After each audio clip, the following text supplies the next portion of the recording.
Vamos a continuar con la jornada de hoy, con la ponencia presentada por Jaime Pintos Santiago. Jaime Pintos es doctor en Derecho por la Universidad de Castilla-La Mancha, máster en Derecho de Contratación Pública y máster oficial en Derechos Fundamentales y Libertades Públicas por la misma universidad. Además, es profesor del máster en Derecho de Contratación Pública y máster en Derecho Administrativo y Gestión Municipal. En estos momentos es funcionario de carrera en excedencia del Cuerpo Superior de Justicia de la Junta de Castilla-La Mancha, dado que ha decidido dar el paso al sector privado y ha creado su propia empresa de consultoría independiente en contratación pública. Aparte de toda su dilatada experiencia profesional, es miembro del Consejo de Redacción de la revista Webster Clubers, miembro del Observatorio de Contratación Pública, así como miembro de la Comunidad de Prácticas del INAP para el análisis de la nueva Ley de Contratos del Sector Público del año 2017. Es autor y coordinador de la sección de Derecho Global y Comparado de la Contratación Pública, así como ha dirigido distintos monográficos sobre Derecho Administrativo. Finalmente, señalar que es docente y coordinador de cursos en distintas escuelas de Administración Pública a nivel internacional, nacional y regional. Y sus publicaciones también han sido material de formación en distintos cursos de estas escuelas. Su ponencia versa sobre las novedades en la tipología de los contratos administrativos. Jaime, muchas gracias. Eskerrik asko, egunon, buenos días.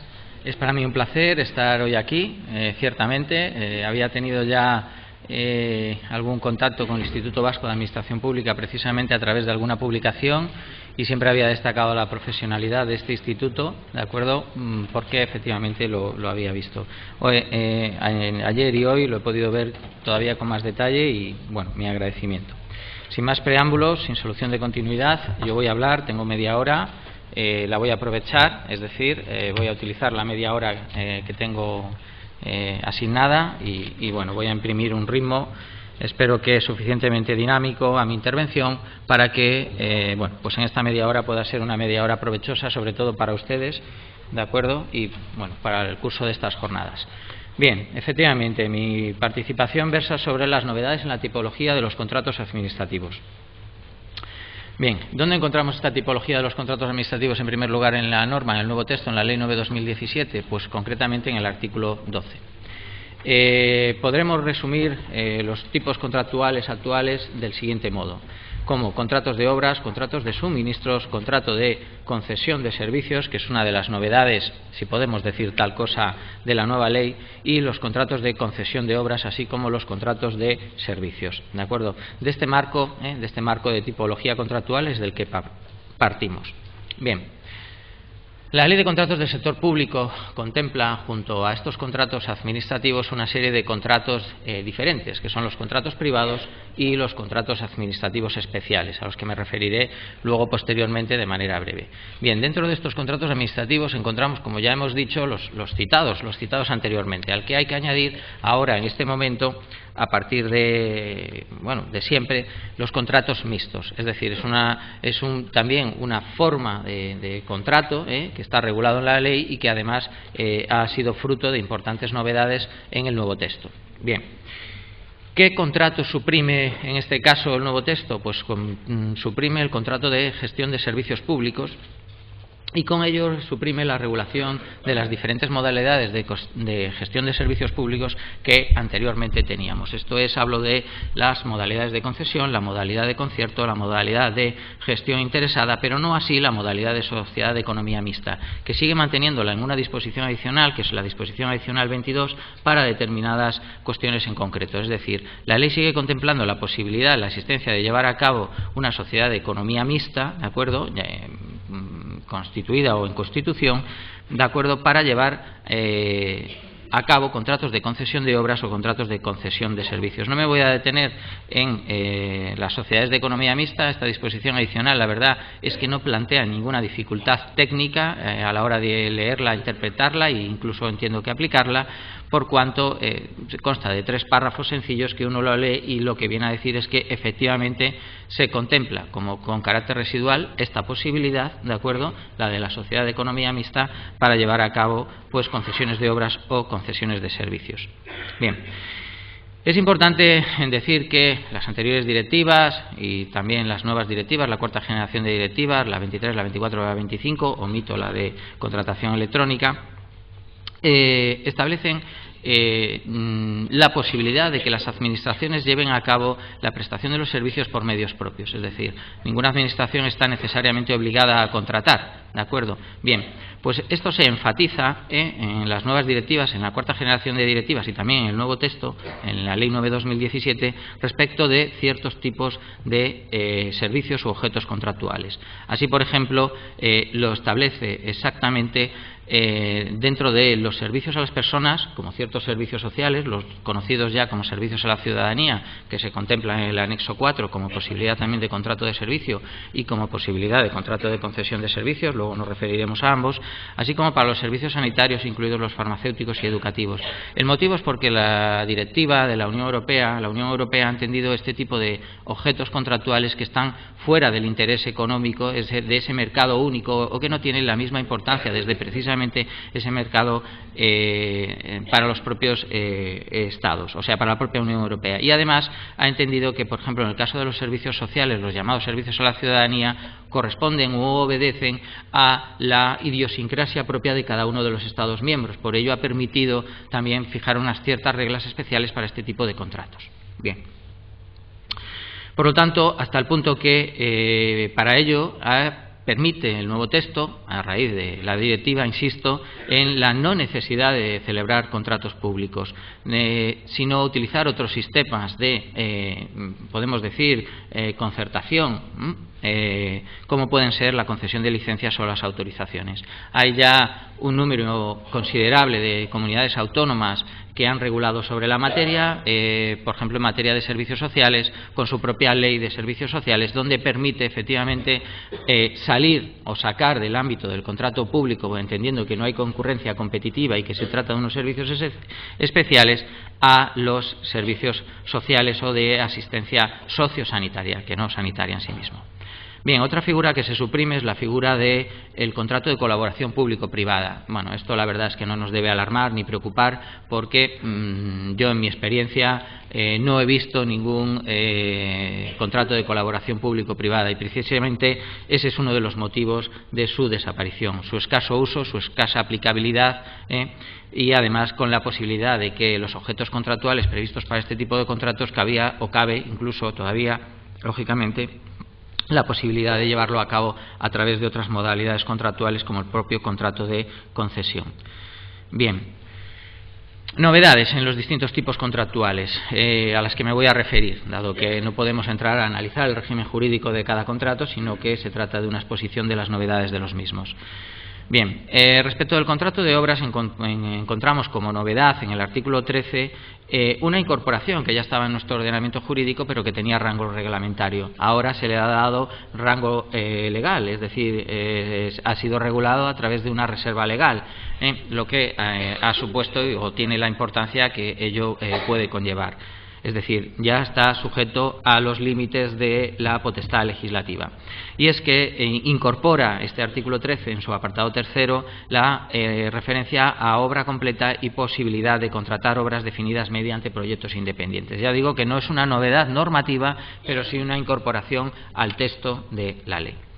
Respecto del contrato de concesión de obras, se incorpora el concepto de riesgo operacional, pero aquí yo voy a ser lo suficientemente, no es crítico, pero espero que es ilustrativo. Es decir, el riesgo operacional no es ninguna novedad en el derecho de la contratación pública. Es algo que ha venido existiendo desde el texto del 2007, que yo recuerde, incluso antes, el riesgo y ventura, y que además se contempla casi ex professo, no con esta definición.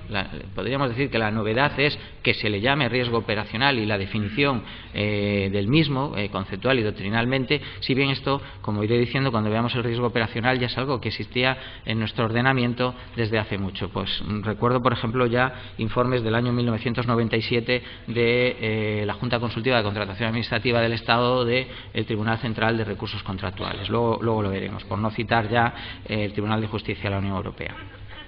Concesión de servicios. Bueno, la concesión de servicios como modalidad dentro de nuestro ordenamiento jurídico y salvando las distancias podía ser esa equiparación que teníamos antes al contrato de gestión de servicios públicos por la modalidad de concesión. Insisto o subrayo lo dicho, salvando las distancias, no estamos hablando de lo mismo, pero en cierta medida o en gran medida sí.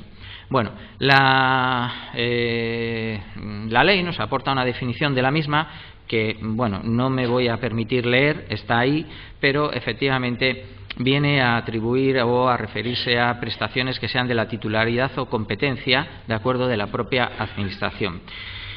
Y lo importante de este concepto realmente, porque es lo que quiero ver, la posibilidad de que son técnicas intercambiables el contrato de servicios y el contrato de concesión de servicios. Fijémonos que no dice concesión de servicios públicos, porque antes cuando hablábamos del contrato de gestión de servicios públicos, uno de los condicionantes era que fuera un servicio público, y dentro de ese condicionamiento había que acudir a la doctrina, porque no teníamos ningún texto legal que nos decía o nos refería conceptualmente qué es un servicio público, ¿de acuerdo? Entonces teníamos que llegar a ese concepto de servicio público a través de una composición jurisprudencial de distintos pronunciamientos del Tribunal Supremo. Bien, pues eso se ha omitido, es decir, cuando hablamos de concesión de servicios, que tengamos ya presente desde el punto de vista práctico y de la operativa contractual de los distintos órganos de contratación, que no necesariamente tenemos que estar en un servicio público. Lo que sí quiero indicar o hacer en este espacio de tiempo que tengo, referencia al riesgo operacional, a la definición de riesgo operacional. Como decía, no es algo nuevo en nuestro ordenamiento, ¿de acuerdo? Es algo que viene desde hace tiempo y tenemos que tener en cuenta que podemos constituir un servicio como una modalidad de contratación de concesión de servicios o de contrato de servicios dependiendo cómo el propio órgano de contratación configure ese pliego, ¿de acuerdo? Es decir, dependiendo de lo que haga con ese riesgo operacional. Desde el momento en que ese riesgo operacional sea transmitido al operador económico, al futuro contratista, pues estamos ante un contrato de concesión de servicios y no podemos hacer otra cosa que tipificarlo como tal, porque la errónea tipificación de los tipos contractuales da lugar, y ha pasado, si bien a posteriori, a la nulidad del negocio jurídico formalizado, ¿de acuerdo? Porque se le han aplicado un régimen jurídico distinto al que legalmente le correspondería. Si por contra es la Administración, el poder adjudicador, sector público, el que sea, vamos a llamarle poder adjudicador, el que se queda con ese riesgo operacional, el que asume ese riesgo, pues estamos indefectiblemente ante un contrato de servicios. Bien, vamos a tener en cuenta los elementos que son totalmente irrelevantes y digamos que no son una invención propia, sino que obedecen a un estudio jurisprudencial y que, insisto, muchos de ellos obedecen a pronunciamientos desde el año 1997, 98 y de ahí en adelante. Por lo tanto, no estamos ante un concepto novedoso desde el punto de vista doctrinal de la jurisprudencia y desde el punto de vista doctrinal de los tribunales administrativos de recursos contractuales, ni siquiera desde el punto de vista de la doctrina científica. Bien, como ya he avanzado, que constituya o no un servicio público nos es totalmente indiferente, el tiempo se me va, con lo cual aún voy a acelerar un poquito más porque quiero transmitirles mucha más información. No voy a entrar en cada uno de estos, pero tendríamos posibilidad de hacerlo. Simplemente que sepamos que los destinatarios del servicio tampoco son un elemento diferenciador, es decir, nos da igual si estamos prestando un servicio de limpieza viaria o un servicio de limpieza interior para este recinto, suponiendo que esto fuera del propio poder adjudicador y sometido a la ley de contratos, ¿de acuerdo? No es un criterio diferenciador, ahí no hay ningún riesgo, que es lo que exige el legislador, lo que exige la jurisprudencia. Que haya retribuciones adicionales tampoco. Imaginemos una retirada de residuos, que el que retira los residuos posteriormente los vende, ¿de acuerdo?, y obtiene un beneficio de ese tratamiento de los residuos. Tampoco nos permite calificar por ello simplemente un contrato como de concesión. Lo mismo la duración del contrato. Cuántas veces he visto yo en la práctica administrativa compañeros que te llegaban y te decían: mira, es una gestión antiguamente de servicios públicos porque dura 25 años. No. Primero habrá que ver qué es y luego podremos decir lo que dura. O sea, el concepto es contrario. Que haya inversiones iniciales. La propia ley de contratos del sector público contempla la posibilidad de ampliar la duración de los contratos, tanto de concesión como de servicios, Si hay inversiones iniciales, lo que quiero decir que las inversiones iniciales, aunque podrían ser a priori más propias de una concesión, son igualmente válidas y realizables en los servicios. La autonomía del adjudicatario, volvemos a lo mismo de antes, si bien es más propia de las concesiones de servicios, también se puede dar en los servicios y no es un elemento que asuma el riesgo o que se incardine dentro del riesgo operacional. Y tampoco la realización de obras accesorias, no nos permite que haya obras accesorias para decir que nos encontramos ante una concesión de obras. Bien, ¿qué es lo verdaderamente importante? Bueno, pues lo verdaderamente importante, y esto no es una expresión del nuevo texto, y lo he querido poner así porque es una expresión ya que viene desde pues el texto vigente, el del 2011, que refunde el del 2007, el del 2000, como sabemos, es la explotación y organización económica del servicio a su riesgo y ventura, lo que necesariamente, por obligación legal, tiene que estar vinculado a la retribución del servicio. O dicho de otro modo, que la retribución del servicio esté vinculada ex professo a la utilización que se haga de dicho objeto contractual. Si eso es así, transmitiendo el riesgo operacional al operador económico, estamos ante una concesión de servicio, es decir, si lo vinculamos a la oferta y a la demanda. Si no, lo asumimos nosotros. Un ejemplo sencillo. Imaginémonos una residencia de 100 plazas. Si yo pago mensualmente un tanto alzado por esa residencia, independientemente del uso de plazas que haya, estoy ante un servicio. ¿De acuerdo? Si, sin embargo, vinculo el pago a la utilización que se haga realmente del número de plazas ocupadas, además transmitiendo el coste, imaginémonos que es una concesión, que el bien es propio, transmitiendo el coste de los fluidos que pueda haber, puedo tener un invierno frío, puedo tener un verano caluroso, y además hago determinadas trabajo con el estudio de costes, y además vinculo que durante la baja después de una salida de una plaza, es decir, no he mirado el reloj, no voy a seguir con el ejemplo. Tengamos en cuenta lo que digo, ¿de acuerdo? Son muchos contratos, tengo un tiempo establecido y quiero respetarlo. Bien, pasemos al contrato de suministros. Concepto de la directiva, concepto de nuestra ley. Novedad. Los primeros están ahí, no hay variaciones conceptuales. Dice el preámbulo de la ley que de las cosas que menos cambian o menos novedades hay son el contrato de obras, el servicios y suministros. Y es verdad, conceptualmente es así, pero no obstante hay importantes cambios en la tipología de los contratos. Añade como novedad el artículo 16 respecto del contrato de suministros, y aquí atención porque esto lo tienen ustedes a diario, que son la adquisición, serán suministros, la adquisición de energía primaria o energía transformada, es decir, la que aquí tenemos, ¿de acuerdo? Por lo tanto, esta es una novedad importante. Novedad importante también, concepto del contrato de servicios, tenemos el de la directiva y tenemos el de la ley. Nosotros siempre lo hemos definido, la directiva también lo hace, como el concepto, el cajón de sastre, es decir, concepto residual, todo aquello que no sea suministros, todo aquello que no sea obras. Pero el nuevo texto añade esto que he puesto aquí en negrita, y es que dice, incluyendo aquellos en que el adjudicatario se obligue a ejecutar el servicio de forma sucesiva y por precio unitario. Y ya digo que esto tiene, a mi juicio, por parte del legislador, es algo que ya se sabía, que ya estaba, pero que se ha incorporado de manera expresa al derecho positivo. Y desde este punto de vista yo creo que el legislador ha tenido una motivación clara, ejecutar el servicio de forma sucesiva. Esto tiene una clara vinculación con la contratación menor, bajo mi punto de vista, ¿de acuerdo? Porque, efectivamente, luego veremos brevemente también los contratos menores, tengamos esto en cuenta, contratación sucesiva, ¿vale? Y luego ya, como nos decía antes, no pueden suponer el ejercicio inherente a los poderes públicos, el ejercicio de potestades inherentes a los poderes públicos. Contrato mixto. Nos encontramos con una más compleja regulación. Y es que distingue la nueva ley sobre dos momentos, la preparación y adjudicación y los efectos y extinción. En el primer caso nos establece una doble posibilidad a la hora de fijar las reglas, y es que las normas del contrato cuya prestación sea la principal por un lado y por otro cuyo valor sea el más elevado. Ahora veremos cuál es cuál y cuándo es cuándo, ¿no?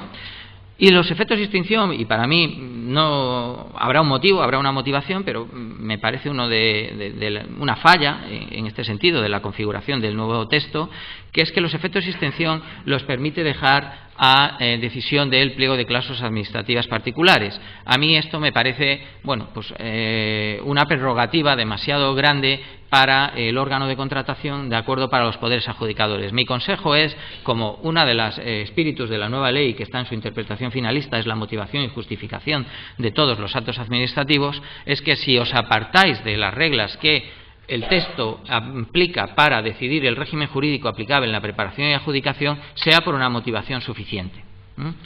Y ya no voy a definir el concepto de motivación suficiente. ¿De acuerdo? ¿Por qué? Bueno, pues porque si no, puede ser, desde el punto de vista de la transparencia y la integridad, hasta ciertamente malinterpretado, o puede ser pues la utilización de un uso de derecho, convertirlo en un abuso de derecho. Es decir, a mí me hubiera gustado que la ley también hubiera establecido qué régimen jurídico debe aplicarse a los efectos y extinción.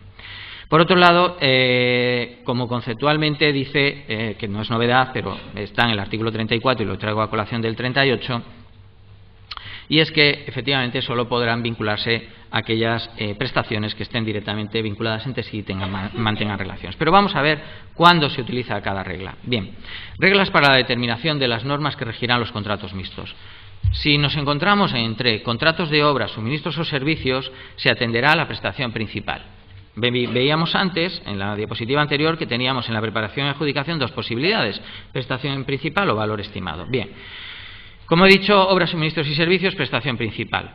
Si nos encontramos con los servicios especiales del anexo 4 y otros servicios, ¿de acuerdo? Y otros servicios, un contrato mixto de servicios especiales y otros servicios, pues imaginémonos una residencia donde los servicios especiales son la asistencia sociosanitaria, pero luego hay otros servicios vinculados, que son el de hostelería, limpieza, recepción, telefonía, etcétera, un largo etcétera, ¿no? O contratos mixtos compuestos en parte por servicios y en parte por suministros. Aquí habrá que estar, para determinar las reglas, al mayor valor estimado. Es decir, ahora cuando configuremos un régimen contractual, pues, hombre, llegará un momento que nos acabaremos aprendiendo esto, pero tampoco se sacan contratos mixtos todos los días, no nos engañemos. Por lo tanto, habrá que acudir al artículo 18 en cuestión y ver efectivamente qué régimen jurídico aplicamos, porque si no es muy probable que acabemos errando y en confusión. Y ya ha habido pronunciamientos de los tribunales administrativos, y concretamente en Castilla-La Mancha, en el Servicio de Salud de Castilla-La Mancha, anulando contratos por no calificarlo correctamente como un contrato o no aplicarle el régimen jurídico de contratos mixtos que le correspondía. Sigo. Cuando contenga prestaciones de contratos de obra, suministros o servicios por una parte y concesiones, es decir, aquí están mezclando las obras, suministros y servicios, y por otro lado las concesiones de ambos tipos. Pues aquí hace dos distinciones. Si no son separables, es decir, no queda otra, estamos ante la prestación principal. Pero si son preparables, atención, bueno, se aplicarán las reglas de las obras, suministros o servicios cuando supere la cuantía del contrato los umbrales SARA. No siendo que supera los contratos SARA, se aplicarán las normas de concesión de servicios.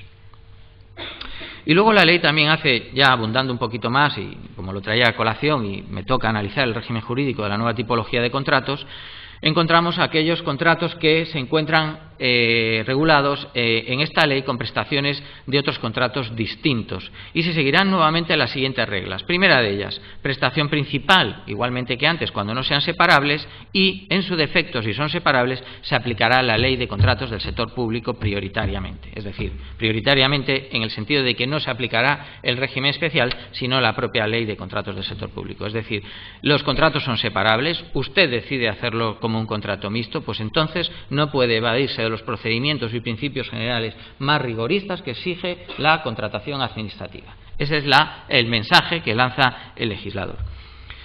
Más, no obstante, en los casos en que un contrato mixto sea una obra y ésta supere los 50.000 euros, ya vemos que es una cuantía pequeña, la del vigente todavía contrato menor, deberá elaborarse además, pues como exige el 231, pues un proyecto y tramitarse como tal. Y además, cuando nos encontremos ante una concesión de obras o una concesión de servicios dentro de ese contrato mixto, también deberá hacerse el estudio de viabilidad correspondiente que exigen las concesiones, y por otro lado el anteproyecto de construcción y explotación de obras para el caso que sea una concesión de obras. Como vemos, no es un régimen jurídico sencillo. Avanzo. Contrato SARA, artículo 19. No hay variaciones, viene a ser lo mismo que teníamos, incluso esa regulación por lotes que permite excluirlas si no se superan determinadas cuantías, 80.000. Vale, pero vamos a ver las cuantías de los contratos SARA. Sabemos que esto es la ley nace ya con una modificación antes de su entrada en vigor, operada desde el pasado 1 de enero de 2018, que son las cuantías de los contratos SARA. Simplemente las enuncio, que son para obras, concesiones de ambos tipos 5.548.000, hay que tenerlo en cuenta, y para servicios y suministros, dado que aquí no estamos en la Administración General del Estado, podemos hablar de 221.000 euros y en el caso de los servicios nada más, servicios a la ciudadanía, ¿de acuerdo?, 750.000 euros como umbral de sujeto a regulación armonizada. Vamos a ver, ¿por qué se rigen estos contratos? Bien, tienen carácter administrativo los contratos siguientes, los que ya hemos dicho, los que exprese la ley y aquellos de naturaleza administrativa especial. Dije que antes me iba a referir brevemente a los contratos de naturaleza administrativa especial. ¿Qué es un contrato administrativo especial? Pues dice la ley, y lo decía ya antes, aquel que esté dentro del giro tráfico jurídico de la Administración sin ser exclusivamente de su competencia. Bien, ¿y esto cómo se deduce? Bueno, pues voy a poner ejemplos de la atención sanitaria y no por azar, sino porque realmente, como todos sabemos, la gestión sanitaria es la que se lleva la palma en materia de cuantía y también cuantía y calidad cualitativa, o sea, cuantitativa y cualitativa, porque los productos que se contratan en materia de asistencia sanitaria muchas veces son de avances tecnológicos muy importantes. Pues bien, todos sabemos que cuando llegamos a un hospital o cualquier persona que esté allí de paciente y sus acompañantes, la competencia de la Administración es prestarle la asistencia sanitaria, con todo lo que ello incluye. Pero todo lo que ello incluye no incluye el que haya un televisor en la habitación, el que haya una máquina de vending para poder coger agua o un sándwich, el que haya una cabina telefónica, el que haya un cajero, el que haya un kiosco, incluso dentro del recinto hospitalario el que haya una sucursal bancaria. Bien, ¿todo eso facilita la prestación de la asistencia sanitaria? Qué duda cabe, ¿verdad? En el momento que no funciona la tele, alguien sale a decir, oiga, no funciona la tele de la habitación. Bueno, es un poco jocoso lo que he dicho, pero ciertamente no son contratos que deban de estar o atribuidos competencialmente a la Administración, sino que están dentro de ese giro tráfico jurídico. Bien, pues este tipo de contratos, los contratos administrativos especiales, como antes, se rigen por sus normas específicas. Normalmente son contratos en los que están sujetos a un canon, ojo, canon que aviso que es revisable. Los contratos administrativos, bueno, pues ya sabemos, como siempre, sujetos por esta ley, la Ley 9/2017, el derecho administrativo y supletoriamente el derecho privado. Atención, ¿qué tendrá carácter privado? Como antes, los servicios financieros, la creación e interpretación artística, literaria y los de espectáculos, y por último la suscripción a revistas, publicaciones periódicas y base de datos. Hay quien ha pensado que un producto informático o la contratación de formación podría pensarse ya como una base de datos, todo ello como posibilidad de salvar las limitaciones que establece para la contratación menor. Y los demás contratos privados que celebren los entes del libro tercero, que son poderes adjudicadores y resto del sector público. Me voy a referir a la duración de los contratos y empiezo por las prórrogas porque hay cambios importantes. Primero, la prórroga se convierte en obligatoria para el empresario. Por lo tanto, si quieren que así sea, saquen de sus pliegos, si es que lo tenían, aquello de la prórroga será por mutuo acuerdo entre las partes. Por lo tanto, prórroga obligatoria para el empresario siempre que se avise con 2 meses de antelación. ¿De acuerdo? Evidentemente, siempre que no se establezca un pliego un plazo mayor. Bueno, pues si tiene una contratación muy planificada, pues les animo a hacerlo. Si no, evidentemente no les animo a ampliar ese plazo de 2 meses. Por lo tanto, decide la Administración que se prorroga o no siempre que haya un preaviso. No habrá necesidad de preaviso si el contrato tiene una duración inferior a 2 meses, como es obvio, es lógico. Y aquí la ley y el legislador para mí ha utilizado una legislación abusiva de cara al operador económico, porque dice que la prórroga no será obligatoria cuando haya una demora en el abono del precio por parte del poder adjudicador de más de 6 meses. Yo pienso en un contrato de servicios de limpieza donde el 80-85% del coste de ese objeto contractual son costes salariales, y pienso en el empresario que tiene que pagar a esos trabajadores su derecho a la remuneración y a su salario mensualmente, y pienso que, salvo que sea una gran empresa, pues probablemente o deja de pagar o quiebra. El caso es que si deja de pagar, además la Administración tiene medidas para contra ese empresario según la nueva ley. Por lo tanto, creo que ha sido excesivo o que podía haber, efectivamente, como hace esa defensa de los trabajadores, también metido ahí una coletilla, haciendo una pequeña excepción dependiendo del tipo contractual. Y una cuestión que debéis tener muy presente, y me quedan 6 minutos según mis cuentas, según mi reloj, y me van a dar tiempo para exponeros lo que quiero decir. La prórroga no será obligatoria, ya lo he dicho. Bien, cuando llegado el vencimiento de un contrato no se hubiera formalizado uno nuevo. Bien, todos hemos conocido, seguro que en la práctica, las llamadas o mal llamadas prórrogas forzosas, ¿verdad? El imperio de la Administración, el imperio de la ley, o, vamos a decirlo muchas veces claramente, la falta de organización y planificación. Muchas veces el contratista es el gran beneficiado y no pone pegas, otras veces sí. Bien. Pues la ley ha querido evitar y regular esta materia. Por lo tanto, a partir de ahora yo no digo que ya no se vaya a poder hacer, pero sí digo que el contratista va a tener un elemento de defensa y de juicio objetivo que incorporar en esa defensa, en su recurso, llegado el caso, en su escrito de oposición a la prórroga, ¿de acuerdo? Y que probablemente, no me cabe duda, que será interpretado favorablemente en su caso por los tribunales administrativos de recursos contractuales. Y es que fijémonos.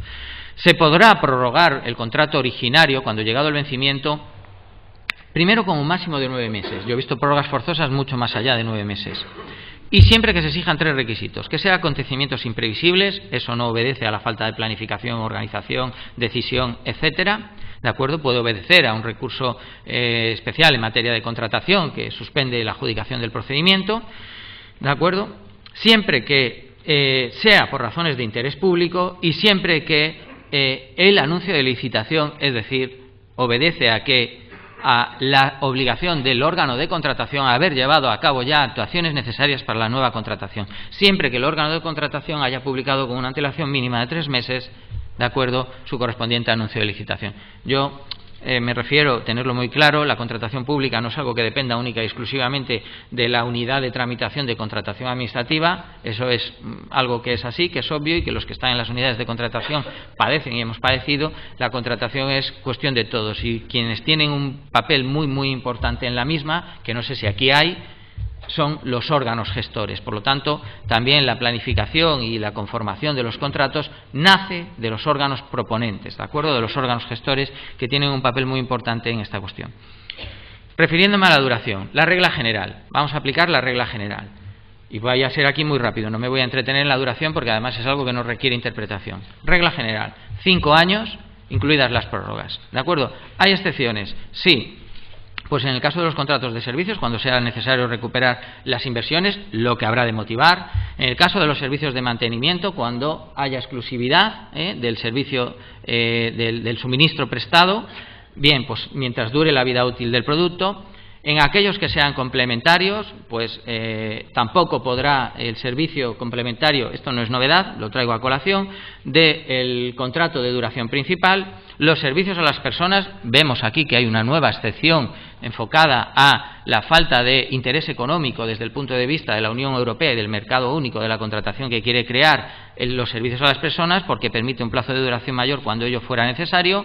Hay que motivarlo, insisto. Arrendamiento de bienes inmuebles, 5 años. Concesión de obras y concesión de servicios, pues igualmente 5 años de máximo, incluidas las prórrogas, salvo que se requiera superar las inversiones. Si se requiere recuperar las inversiones, pues ya lo que ya conocemos. 40 años para concesiones de obras, 10 años para aquellos que no sean servicios sanitarios y 25 años cuando no sean servicios sanitarios y 10 años cuando sean servicios sanitarios. Hemos visto la duración de los contratos y he incidido en la prórroga, que es lo importante. Y en los 2-3 minutos que me quedan, quiero hacer referencia a los contratos menores. ¿Los contratos menores son un tipo de contrato? No, son un expediente de contratación, ¿de acuerdo? El expediente de contratación por la vía del contrato menor, pero realmente están ahí dentro de nuestra operativa, no como tipología de contratos, pero sí que he entendido que tenía, además viendo el análisis del programa, que tenía que traerlos a colación.